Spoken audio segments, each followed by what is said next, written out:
My name is Anthony Abuesa. I'm 21 years old and my major is accounting.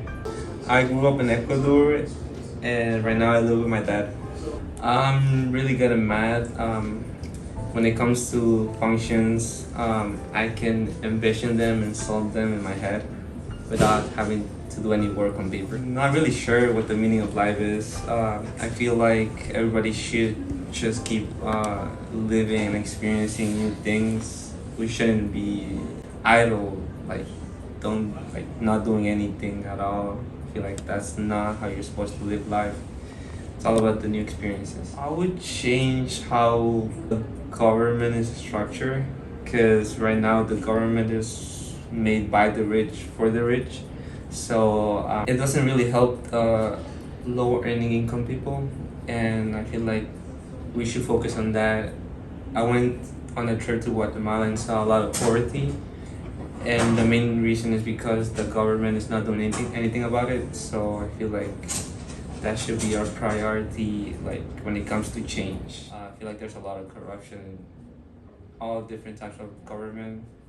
Even here in the U.S., there's a lot of corrupt people that only think about themselves and not about the people, which leads to a lot of harm, not to just people, but for example, the environment. They don't really care about anything else other than themselves. My biggest role model has been my dad.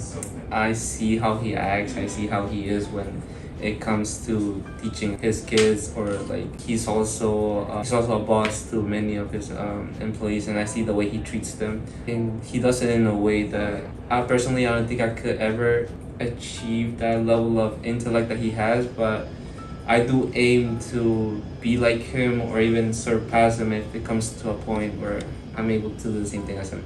He's calm in stressful situations. I feel like whenever I get stressed out, either by people or the situation, I tend to lash out when I'm put in a position of anything embarrassing. So I tend to lash out, and that's something I'm trying to control. But my dad does it so well that it inspires me to be a better person and be like him, being able to control the situation rather than let the situation control me.